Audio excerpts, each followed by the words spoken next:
Dagdag ko lang po, Your Honor. Gusto nilang makuha yung dati kong cellphone kasi marami po akong nakasave doon na mga picture. Pero dahil po sa Marines po ako, wise, ibang cellphone po yung binigay ko. Kaya na-save ko po yung mga picture.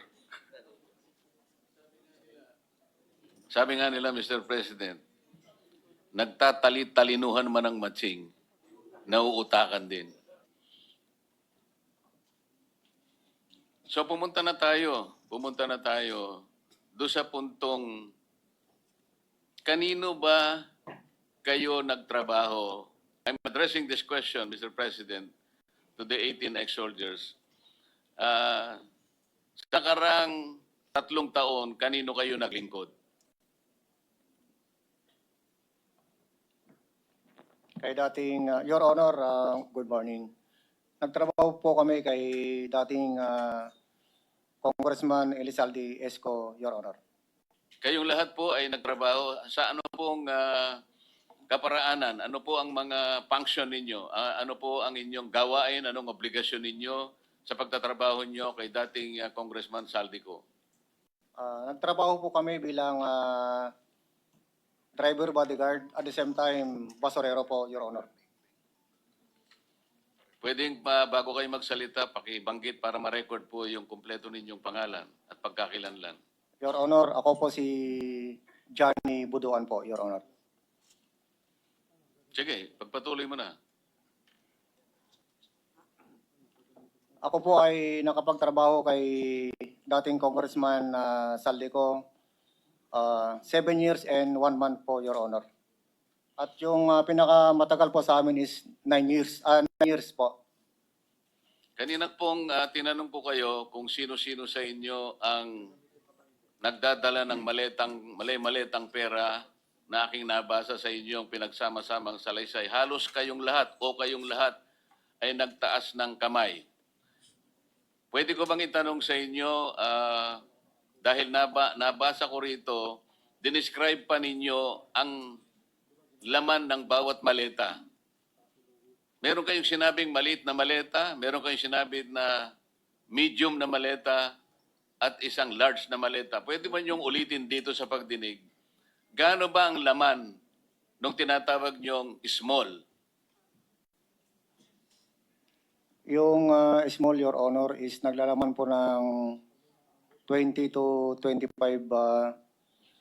million. Pesos. Pesos po, Your Honor. Yung medium, Yung medium po is 40 to 50. Then yung large po, 50 to 70 po. paano niyo naman nagawang i-estimate? Paano niyo ano yung estimate sa Tagalog?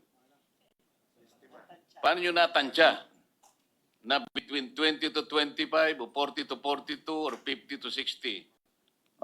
Kasi po, Your Honor, every time po na nagkakarga po kami or nagbababa ng mga mali-malitang pera mula sa unit ni dating congressman, ay meron pong post-it po na nakalagay sa mismong maleta. Ilang beses naman kayo nagdadala ng maleta, kanino at kung saan?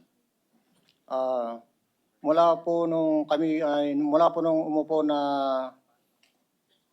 APRO si dating congressman ay nagde-deliver po kami almost 3 times a week. Meron po 4 times a week na nagde-deliver po kami sa mga iba't ibang opisyalis ng ating bansa, ay ng ating pamahalaan. Ilang taon naman inyong ginagawa ang pagde-deliver na ito? Mula po nung umupo na APRO si dating congressman Saldico, Your Honor. Anong taon yung dati siyang chairman ng APRO? Mula po nung 2022, Your Honor. Hanggang 2025. Yes po, Your Honor.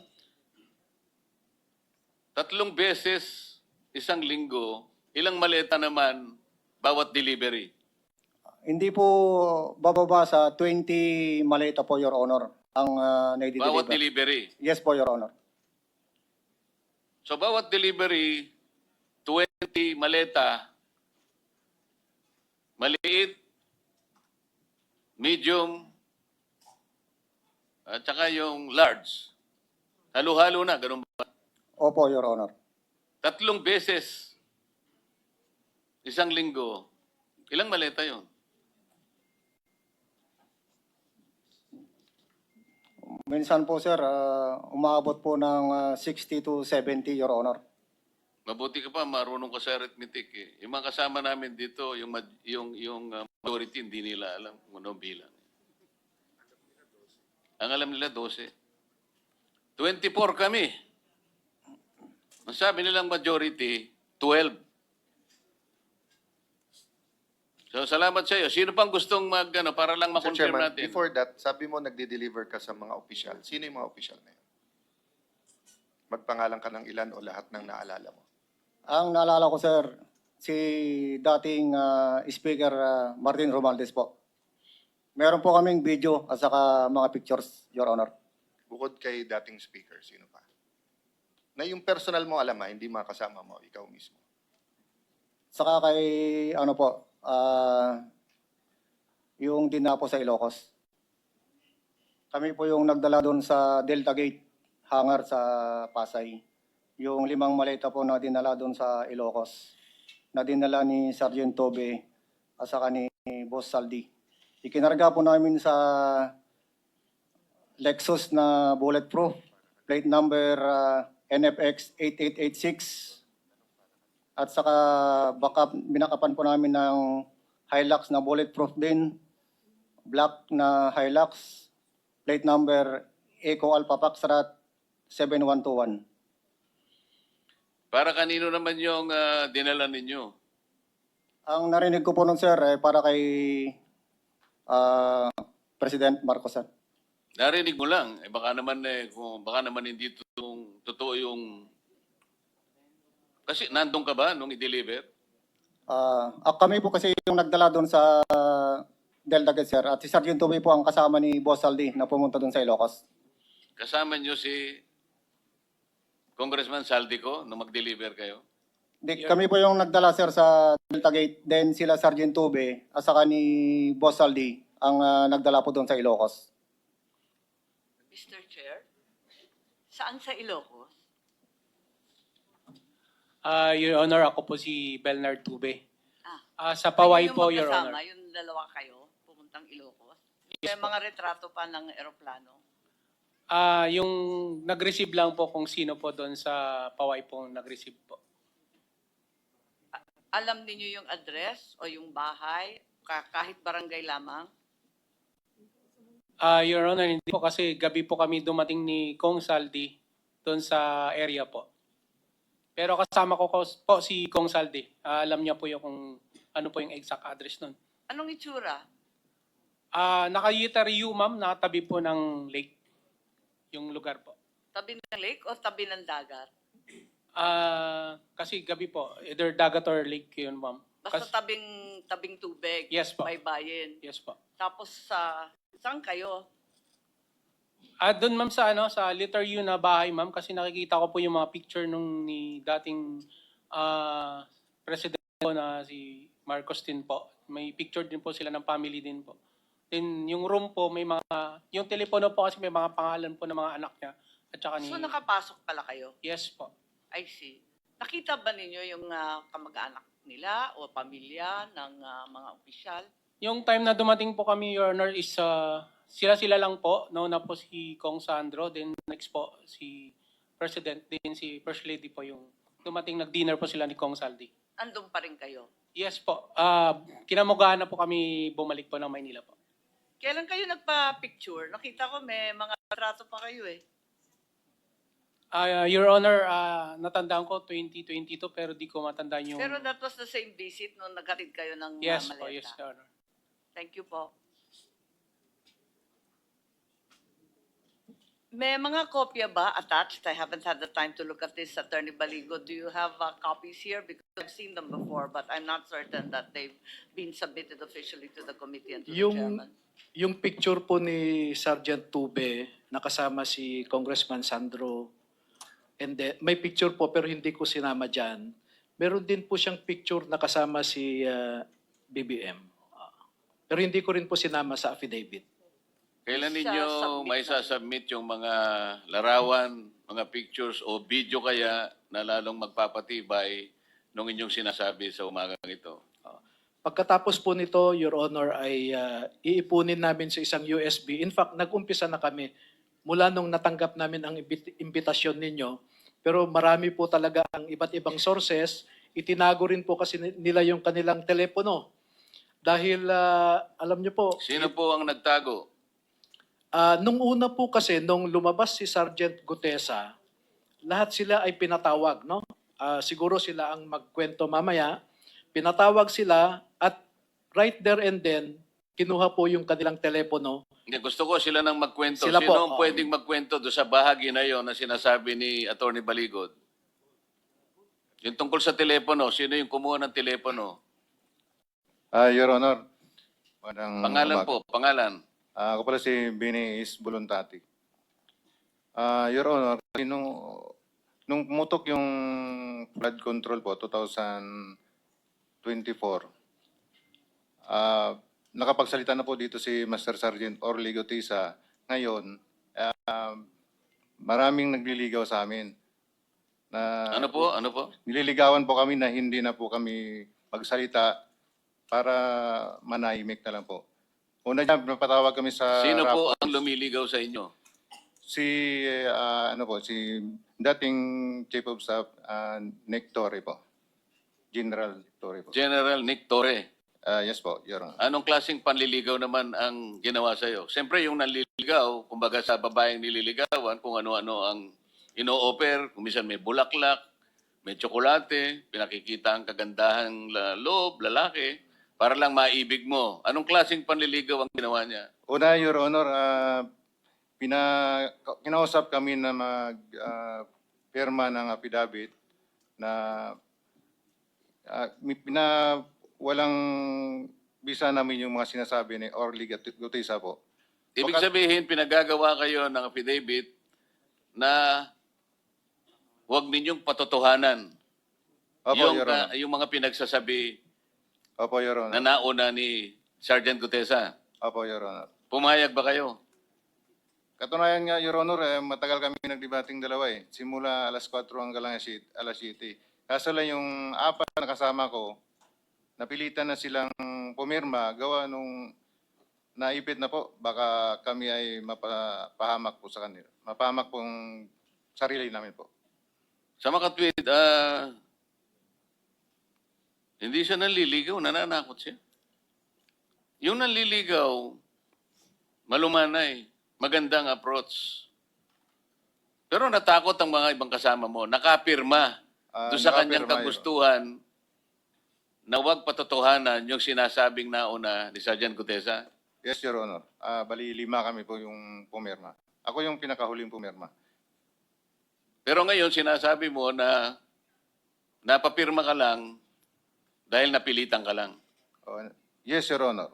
Pagkatapos noon, ano naman ang pabuya na binigay sa iyo kung meron?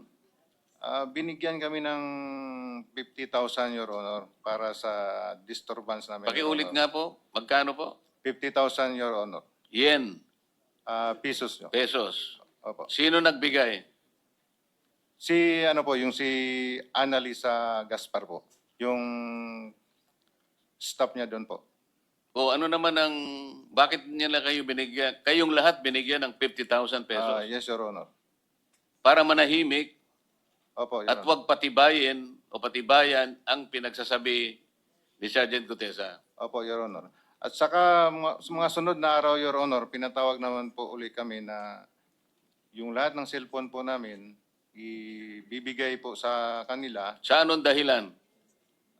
Papalitan po ng mga bago po, iPhone po. Ano bang klase yung mga cellphone nyo? Nokia? iPhone 16. So papalitan nila ng mas maganda. Yes, Your Honor. Alam ninyong dahilan kung ba't nila gagawin yon? Kasi nandun yung mga picture namin, Your Honor, na nakasave sa cellphone po namin. Ano palang nangyari? Paano kayo nagkaroon pa ng mga litrato Your na Honor, nasama dito sa inyong pinagsamang salaysay? meron po kaming nakasave sa iCloud po namin. Nautakan mo rin siya, di ba? Yes, Your Honor. Kahit babasagin po yung cellphone ko, hindi ko po i-restore sa isang cellphone po. Pinapatunayan pa ba ninyo yung sinasabi niya sa kayo po? Your Honor, Pangalan good po. morning. Rosebert Topan. Idagdag ko lang po. Ito po yung cellphone na binigay sa amin. Anong pakisabi mo kung anong klase ng cellphone para ma-record? iPhone 16e, 128 GB.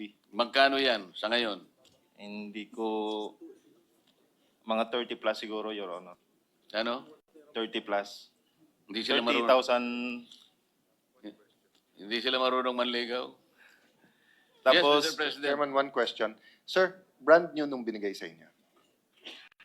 yes, Your Honor. Yeah. May I ask the staff mamaya yung ano tawag doon? IME. May number yan eh. Pag, IMEI, oo. Your Kung- Honor. Try lang natin i-trace baka kung saan nila binili at paano It's our duty here na sundin lahat ng ebidensya. So we'll try to do a forensic then. Kahit namin hindi lahat or kung sino yung hawak yung bago. Tulungan nyo na lang kami kung alam nyo yung sinasabi ko. Sige po. Thank you, Mr. Dagdag ko lang po, Your Honor. Gusto nilang makuha yung dati kong cellphone kasi marami po akong nakasave doon na mga picture. Pero dahil po sa Marines po ako, wise, ibang cellphone po yung binigay ko. Kaya na-save ko po yung mga picture. Sabi nga nila, Mr. President, nagtatali-talinuhan man ang matching, nauutakan din. Tama? Punta tayo ulit doon sa mga mali-maleta na binibigay ninyo. Dinadala mo. Kanino ba galing yung maleta na dinadala nyo sa bahay at mga lugar na pag-aari ni former Speaker Martin Romualdez na pinsang buo ni Senator Amy Marcos? Your Honor. Yung maleta po na binibigay po kay Kong Saldi galing po sa ibang contractor po na nauna po na naimbestigahan na po dito. Na-establish na natin kung ilang beses sa loob ng isang linggo kayo nagdi-deliver at kung ano ang average na bilang ng maleta at yung nilalaman ng mga maleta na yon.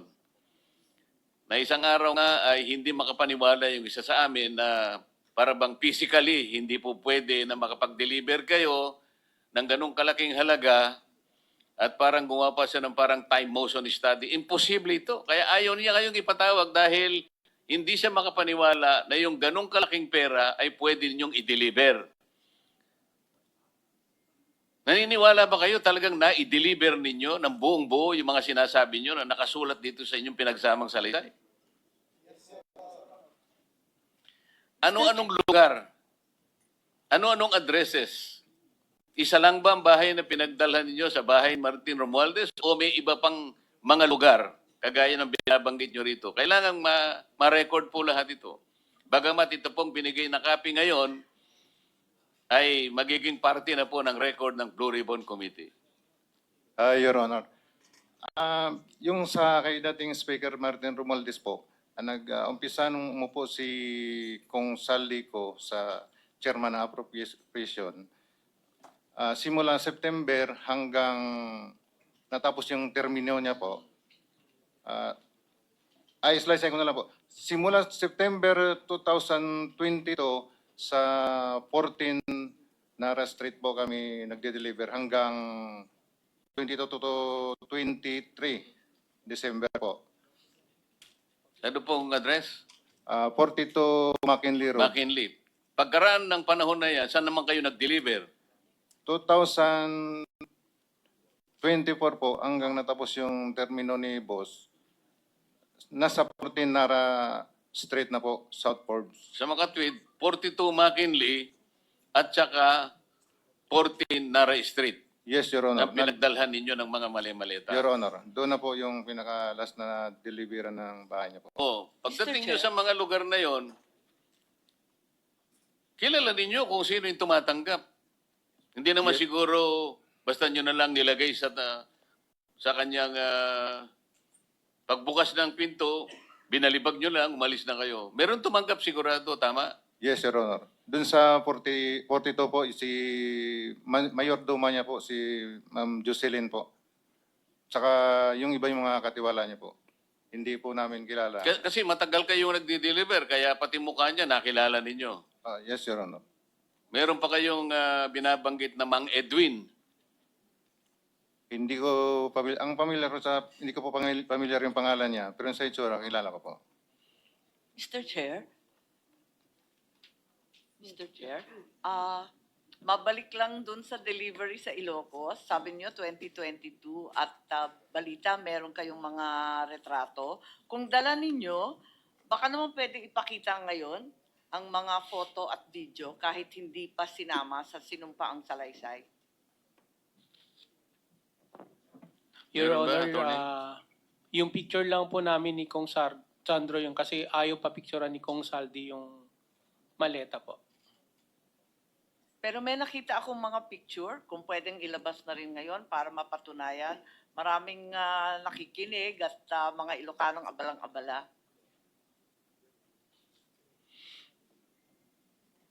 Bago yon, habang naghahanap si Attorney Baligod, I'll take advantage of the presence of the lawyer of Mr. Saldico, Attorney Rondain, dahil nababanggit naman ang pangalan ng kliyente mo. Pwede ko bang malaman mula sa iyo, Attorney, Mr. kung... Chairman, can we administer the oath?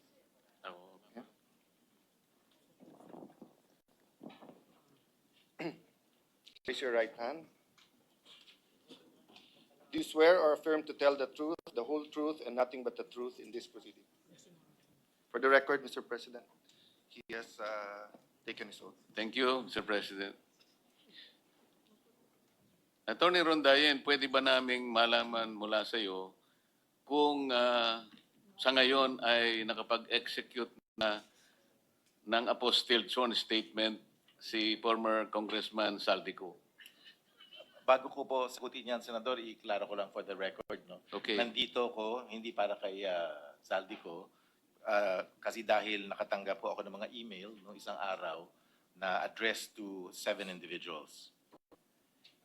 For the record, Mark Tiksay, John Paul Estrada, Joshua Cano, John Kirby Pajarilla, Roland Supat, Attorney Sam Buenviales Stroke, Sam Buenviaje, and Arnel Gangob.